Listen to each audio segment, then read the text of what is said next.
आजच्या या कार्यक्रमाला उपस्थित असलेल्या सर्व मान्यवरांना मी मनापासून वंदन करतो।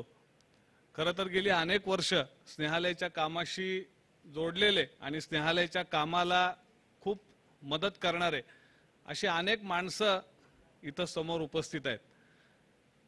या ठिकाणी माझे आणि स्नेहालयाचे पालक माननीय सुवालालजी शिंगवी, आम्ही त्यांना बापूजी म्हणतो, स्नेहालयाचे सचिव राजीव गुजर, स्नेहालयाचे मुख्य मार्गदर्शक श्री प्रकाशजी आपटे, जे सिंजेंटा या प्रख्यात कंपनीचे अध्यक्ष म्हणून कार्यरत आहेत।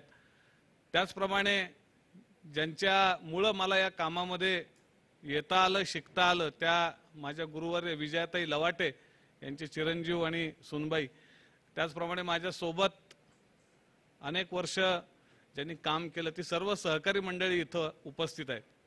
पुण्यामध्ये मागच्या 2 वर्षात खूप चांगली टीम स्नेहालयाची उभी राहिली, खास करून ज्योती एकबोटे, अजित थडानी, विवेक नारळकर, मीरा क्षीरसागर, त्या देखणे साहेब, तसंच शशिकांत सातभाई, एक शुभांगीताई कोपरकर आणि एक मोठा मित्र परिवार दशपुत्रे सर ज्यांनी आता आभार प्रदर्शन केलं। अशी सगळी माणसं स्नेहालयाच्या निमित्तानं गोळा होत गेली आणि त्या गोळा झालेल्या सर्व स्नेहालयाच्या चमूला आपल्यामधल्या अनेकांनी मदतीचा हातभार लावला, कामाचा हातभार लावला आणि मग एक काम पुण्यामध्ये सुद्धा आकाराला यायला लागलं। खूप लोक असं म्हणायचे की स्नेहालयाचं जे काम आहे ते किती लोकांपर्यंत पोहोचणार आहे, कारण आपला देश आवाढव्य 125 कोटीचा देश आणि आपल्या देशामध्ये लाखांनी सामाजिक समस्या आहेत। आपण स्वातंत्र्याला 66 वर्ष उलटून गेली तरी सुद्धा अजूनही आपल्या देशामध्ये स्त्री भ्रूण हत्या, हागणदारी मुक्ती, मुलींची छेडछाड, प्राथमिक शिक्षण, शिक्षणाचा हक्क याच विषयांच्या भोवती, प्राथमिक विषयांच्या भोवती आपण अजूनही घुटमळत बसलो आहोत आणि या सगळ्या विषयामध्ये काय काम होणार आहे। खरं तर गळक्या रांजणामध्ये पाणी ओतण्याचा हा प्रकार आहे, आबाळाला ठिगळ लावण्याचा हा प्रकार आहे, असे वेगवेगळे विचार नेहमीच या कामाविषयी लोक सांगत असतात। आणि मग अशा वेळेला नक्की स्नेहालयाचं काम काय आहे, कशासाठी आहे आणि त्याचा उद्देश काय आहे, हे सर्व थोडंसं सारांश रूपानं, सूत्र रूपानं सांगणं हे आजच्या प्रसंगी मला वाटतं औचित्याचं आहे। कारण आजचा हा कार्यक्रम आणि आपल्या सर्वांचं या ठिकाणची उपस्थिती यामधून भविष्यामध्ये पुण्यामध्ये जे स्नेहालयाचं काम आकाराला येणार आहे, एका अर्थानं त्याची पायाभरणी ही आजच्या या कार्यक्रमामधनं होते आहे आणि म्हणून ते या ठिकाणी सूत्र व्यक्त करणं हे खूप महत्त्वाचं आहे।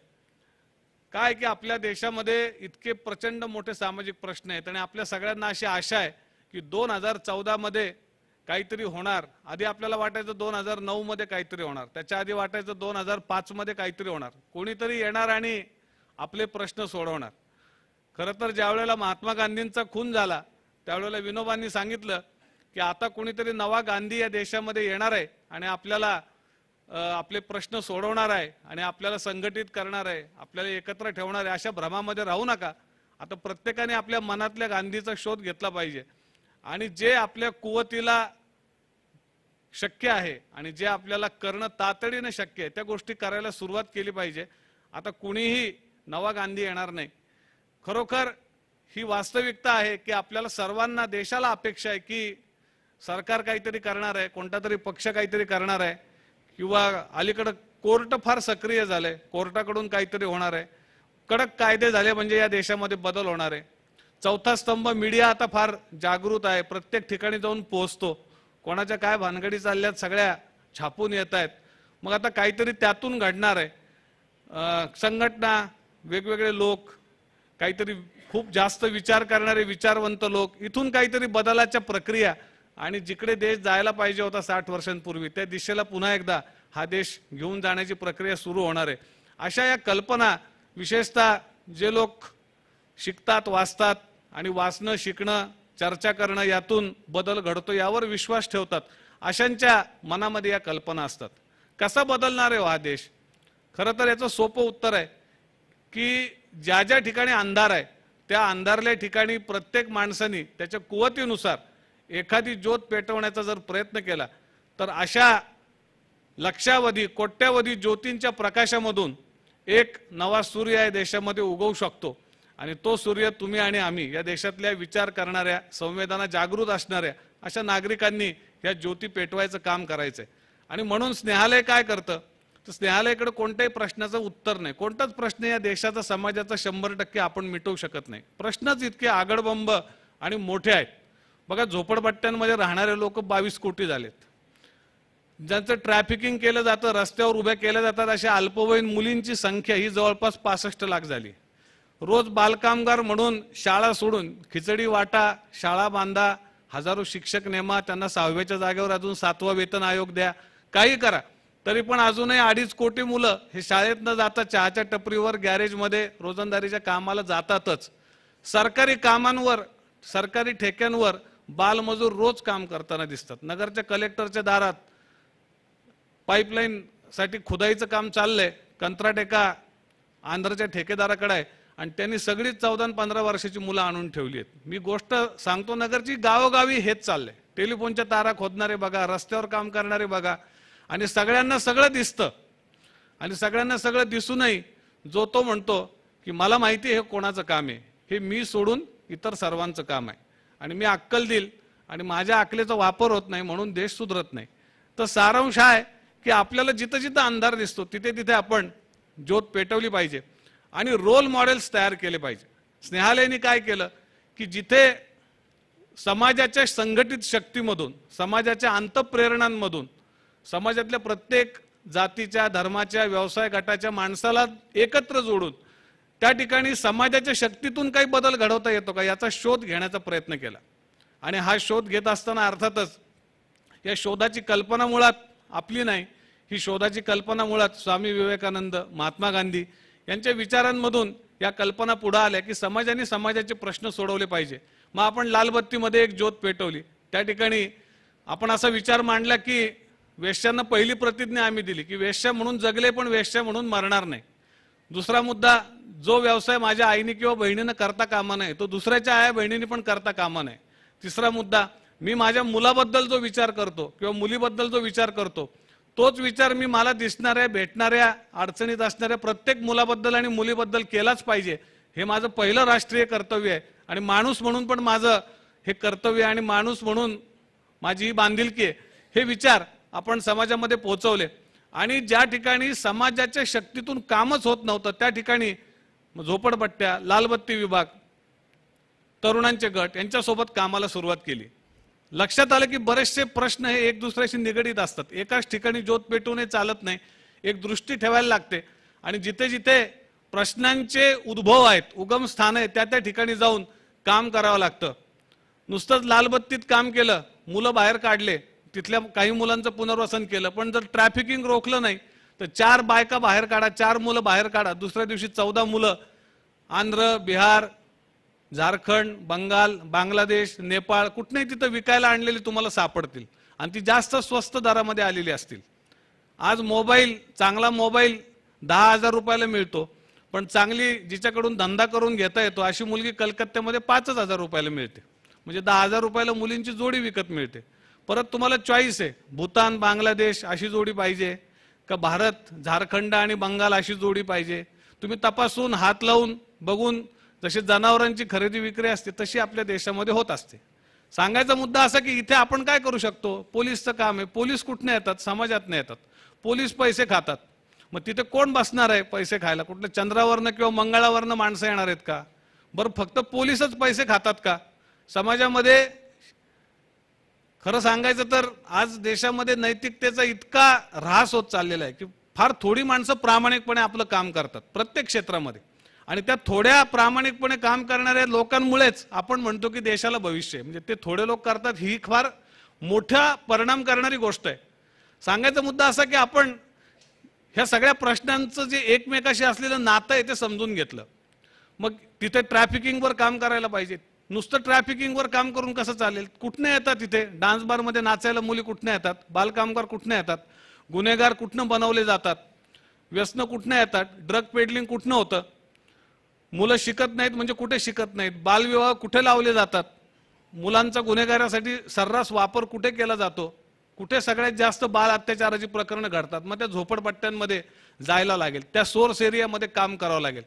तिथे काय सगळ्या झोपडपट्ट्यांमध्ये आपण काम करू शकणार नाही, पण निदान काही झोपडपट्ट्यांमध्ये काम करू, काही रेड लाईट एरियात काम करू आणि त्या ठिकाणी हे दाखवून देऊ की समाजाच्या मदतीनं, समाजाच्या शक्तीनं बदल कसा घडवता येतो.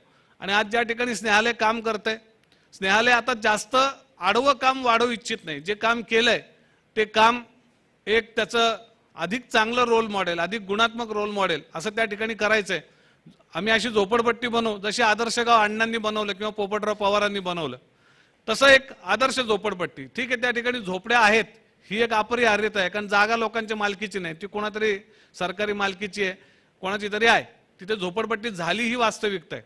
झोपडपट्टी हा प्रश्न नाहीये. तर ज्यांना घरं नाहीत, ज्यांना आपण घरं देण्याचा कधी विचारही केला नाही, त्यांनी ते स्वतःच्या पद्धतीनं शोधलेलं सोल्युशन आहे. आपल्यासाठी प्रश्न आहे, त्यांच्यासाठी सोल्युशन आहे. आणि ज्यांचं ते सोल्युशन आहे त्यांना जर तुम्ही त्या सोल्युशन पासून बेदखल करताल तर ते आपल्या घराच्या वर राहायला येतील आणि त्यांना आपल्याला दोष देता येणार नाही. म्हणजे सगळा समाज हा विचार सुद्धा किती चुकीच्या पद्धतीनं करतो, पण त्याच्यावर टीका न करता तिथे काय करता येईल याचा विचार आपण केला. आणि मग चांगली झोपडपट्टी जिथं बालकामगार नसेल, व्यसनाधीनता नसेल, मुलं गुन्हेगारीसाठी, ड्रग पेडलिंगसाठी, अफू गांजा हशिश विकण्यासाठी वापरली जाणार नाहीत, मुलं शाळेतच जातील, किमान लिहिता वाचता येईल, किमान एका मोठ्या समाजाशी आणि एका सांस्कृतिक, ज्याला आपण म्हणतो सुसंस्कृतपणा, ज्याला म्हणतो आपण की मेन स्ट्रीम, त्याच्याशी कुठेतरी ती कनेक्टेड असतील.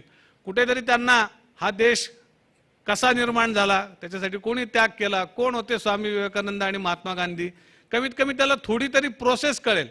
आणि मग कुठेतरी या समाजामध्ये काही वाईट कृत्य करताना क्षणभर विचार तो व्यक्ती, तो मुलगा भविष्यामध्ये नक्की करेल इतपत काम करण्याचा संकल्प आपण केला. आणि मग असे रोल मॉडेल्स आता तयार झालेले आहेत. आनंदाची गोष्ट अशी की आपण एक दृष्टिकोन ठेवला की ज्यांच्यासाठी आपण काम करतो त्यांच्यामधनं रोल मॉडेल्स तयार झाले पाहिजे. जर आपण सांगितलं लालबत्तीत, झोपडपट्टीत अंबानी, टाटा, बिर्ला, दालमिया, साहू, जैन किती मोठी प्रगती केली आहे, किती शून्य त्यांनी सुद्धा मोठं विश्व तयार केलं आहे, या गोष्टीचा कोणताही परिणाम होत नाही. परंतु जेव्हा झोपडपट्टीतले लोक बघतात की कोणी एक संजयनगर झोपडपट्टीतला वडापाव आणि सामोसे आणि पाण्याच्या बाटल्या स्टँडवर विकणारा विकास गवळी हा रात्रीच्या शाळेत जात राहिला, दिवसा बालभवनशी कनेक्ट राहिला, तिथली पुस्तकं वाचत राहिला आणि आता त्यांनी हॉटेल मॅनेजमेंटचा कोर्स करून त्याला 80,000 रुपये महिना पगाराची नोकरी कॅनडामध्ये मिळाली. असं जेव्हा समोर येईल तेव्हा रोल मॉडेल तयार होईल.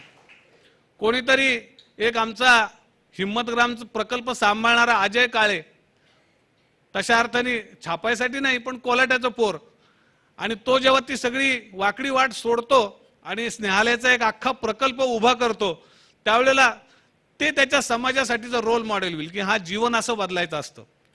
ज्या वेळेला कुणीतरी पायामध्ये चाळ बांधलेली मुलगी आम्ही सोडवली, आईशी भांडणं केले, आईला एड्स झाला आणि आई विचार करायला लागली आता हिला नाचवते आणि माझे उपचार करून घेते, पैसे काढते आणि मग गुपचुपीचं लग्न करून देते. असं होत नसतं कधी.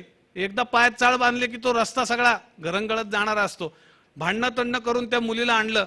आज ही मुलगी शिकली, कॉम्प्युटरच्या परीक्षा पास झाली, चांगल्या ठिकाणी तिचं लग्नही झालं आणि आता स्नेहालयाची कार्यकर्ती म्हणून पोस्टकार्ड लिहिण्यापासून ते कुठल्याही कार्यक्रमामध्ये झाडण्या पुसण्यापर्यंत आणि पाहुण्यांना जेवण देण्यापर्यंत काम करायला हौशीने येते. ही रोल मॉडेल तयार झालेली आहे. या रोल मॉडेलचा तसा प्रचारही करता येत नाही, सांगता येत नाही की हा माणूस कुठनं होता आणि कुठं पोहोचला. पण ज्यांच्यासाठी ती रोल मॉडेल तयार केलेली आहे त्यांना ते माहिती आहे, कारण ती त्यांच्यामधनंच उठलेली माणसं आहेत. तर स्नेहालयाचं काम असे रोल मॉडेल्स तयार करायचं आहे. तुम्ही पाहिलं असेल की ही सगळी कार्यकर्ते मंडळी ही कोणी फार सधन वर्गातनं आलेली नाहीत. आणि मी तुम्हाला हे पण सांगू इच्छितो की त्यांचा अनुभव, त्यांची कौशल्य ही पाहता त्यांना कुठंही आत्ता स्नेहालय त्यांना जे काय मानधन देतं त्याच्या किमान तिप्पट पैसे मिळणं शक्य आहे. परंतु त्यांची बांधिलकी, ज्या स्नेहालयाची जी बांधिलकी आहे, व्यापक सामाजिक बदलाची असणारी बांधिलकी, ती त्यांची पण तयार झालेली आहे. आणि म्हणून लोक पगारासाठी इथं काम करत नाहीत, इथं घड्याळ बघून काम करत नाहीत, इथं मदरली अप्रोचनी काम करतात. बाळ जर रात्री उठलं तर आई म्हणत नाही की माझी 8 तासाची ड्युटी संपली, ती उठतेच, ती त्या बाळाला छातीशी लावतेच आणि त्याचं किती प्रेमानं किती त्रास झाला तरी करत राहते. तर अशी मदरली अप्रोचची कार्यकर्त्यांची एक फळी, एक पिढी तयार करण्याचा स्नेहालयानं खूप चांगला प्रयत्न केलेला आहे. आणि कुठेतरी पुणे नगर, अलीकडे काळामध्ये बेळगावला मतिमंद आणि ऑटिस्टिक मुलांसाठी, स्वमग्न मुलांसाठी स्पर्श म्हणून प्रकल्प सुरू झाला. पूर्वी नाशिक जिल्ह्यामध्ये मालेगाव वगैरे भागामध्ये महिलांसोबत स्नेहालयाचं काम होतं, पण आता ते एका संस्थेला आम्ही सोपवलं. या पद्धतीची कामं ही स्नेहालय उभं करतंय. या सगळ्या कामांच्या मध्ये आपण सर्व सहभागी होतो, कारण की आपल्या देशासाठी, आपल्या स्वतःच्या आणि आपल्या पुढच्या पिढ्यांच्या भविष्यासाठी चांगली रोल मॉडेल जिथं प्रश्न आहेत तिथं तयार करण्याचा आपला हा प्रयत्न असतो. आणि म्हणून स्नेहालयाचं जे काम आहे हे खऱ्या अर्थाने आपल्या देशाचं काम करण्याची एक अमूल्य अशी संधी आहे. देशाचं काम म्हणजे आता प्रत्येकाला बंदूक घेऊन सीमेवर उभं राहणं आणि चीनशी पाकिस्तानशी युद्ध करणं हे काही शक्य नाही. पण तुम्ही जिथं आहात तिथं तुम्ही तुमच्या समाजातल्या परंपरेनं हजारो वर्षांच्या चालत आलेला हा जो अंधार आहे त्याचा मुकाबला तुमची शस्त्र वापरून, तुमची शस्त्र कदाचित बुद्धी असेल, तुमची कौशल्य असतील, तुमच्या क्षमता असतील, तुमचं ज्ञान असेल, त्याचा तुम्ही वापर केला पाहिजे आणि तो अंधार मोडून काढला पाहिजे. तो अंधाराला आपलं शत्रू समजलं पाहिजे. तर या सगळ्या प्रक्रियेमधनं एक बदल घडतो आणि म्हणून हे देशाचं काम करायची संधी असं आपण सर्वांनी मानलं पाहिजे.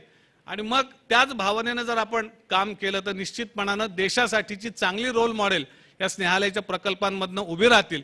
अतिशय चांगली गोष्ट आहे. मी पुणे टीमचं खूप नुसतं कौतुक आणि अभिनंदन फार पोकळ शब्द वाटतात मला, पण पुण्याच्या टीमनी हे जे कात्रजचं बालभवन उभं केलं, बऱ्याच अडचणी होत्या, तिथे भांडणं तणणं होती, खूपशा गोष्टी होत्या, पण त्यावर मात करून या लोकांनी चिकाटीनं, जिद्दीनं एक रोल मॉडेल उभं केलं. आता इथे परित्राणासारख्या संघटनांचे तरुण कार्यकर्ते यायला लागले. अर्थव्यवस्था यंत्रणा उभी राहील आणि त्याचा फायदा येणाऱ्या पिढ्यांसाठी होईल. आणि हे देशाचं काम आहे, कारण देशामध्ये जर अशी कामं समाजाच्या शक्तीतून उभी राहिली नाहीत तर आपण सुद्धा सरकारला नावं ठेवणाऱ्या नकारवादी जमातीचे सदस्य बनू आणि फक्त नावं ठेवू, फक्त टीका करू, खंत व्यक्त करू आणि आपल्या मुलाबाळांना आपण सांगत बसू की हा देश फार वाईट आहे आणि ह्या देशामध्ये आम्ही राहिलो कारण आम्ही मूर्ख होतो, पण तुम्ही शहाणे असाल तर इथनं पळा. आज आहे संधी मला मिळाली, मी काही विचार आपल्याशी संवादित करण्याचा प्रयत्न केला. स्नेहालय अहमदनगरचं आहे. मला वाटतं की तो एक आपला कॉमन DNA असतो. कुणी कुणी नगरचे लोक असले की जोडले जातात. सगळ्या जाती, धर्म, पंथ, व्यवसायाचे लोक त्याच्याशी जोडलेले आहेत. परंतु आता हळूहळू त्याला एक पुणेरी चेहरा मिळावा आणि इथलं ते स्थानिक काम बनावं अशी आमच्या सर्वांची इच्छा आहे. आणि त्यासाठी जे काही आवश्यक पाठबळ असेल ते सातत्यानं आम्ही देत राहू. एक छोटी गोष्ट सांगून मी याचा समारोप करू इच्छितो. भविष्यामध्ये आम्हाला असंही वाटतं की अशी दमदार माणसांची टीम आणि त्याला सपोर्ट करणारे अशी तुमच्यासारख्या संस्था पालकांची एक टीम जर पुण्यामध्ये उभी राहिली तर नगरच्या स्नेहालयाकडनंच हे काम चालवलं जावं याची कोणतीही औचित्य आणि आवश्यकता नाही. इथल्या टीमला एक स्वतंत्र भविष्य काळामध्ये संस्था रजिस्टर करता येईल आणि तुम्हा सर्वांना त्या संस्थेचं आजीवन सदस्यत्व देऊन तुमच्या सर्वांच्या सहयोगातून, तुमच्याच अंतःप्रेरणेनं, तुमच्या इच्छेनं, तुमच्या अनुभवावर आधारित अशा प्रकारचं स्वतंत्र स्वायत्त काम तुम्हाला इथे पुण्यामध्ये निश्चित सुरू करता येईल. ती पुण्याची गरज आहे, ती देशाची गरज आहे. आणि निश्चितपणे तुम्ही सर्व ज्या पद्धतीची माणसं आज इथे निमंत्रणावरून आलेली आहेत त्यावरून मला स्वतःला असा विश्वास वाटतो की पुढच्या 1 वर्षामध्ये आपण हा संकल्प नक्कीच सिद्धीस नेऊ शकतो. आपण सर्वजणांचे खरं किती आभार मानावे, कोणत्या शब्दात मानावे हे मलाही समजत नाही. कारण आणि पुणे टीमला भविष्यामध्ये अतिशय भरभक्कम अशी साथ तुम्ही द्याल अशी अपेक्षा, अशी विनंती आज या निमित्तानं करतो. आपला मोठा अमूल्य वेळ आपण आज या ठिकाणी दिलेला आहे आणि त्यातून आपण काम समजून घेतलेत आणि कामाला मदत करण्याचा एक निर्धार हा सुद्धा तुम्ही व्यक्त केलेला आहे. आपल्याला काही पुस्तकं दिलेली आहेत. थोडंसं लांबलेलं मनोगत या ठिकाणी थांबवतो. जय हिंद, जय भारत.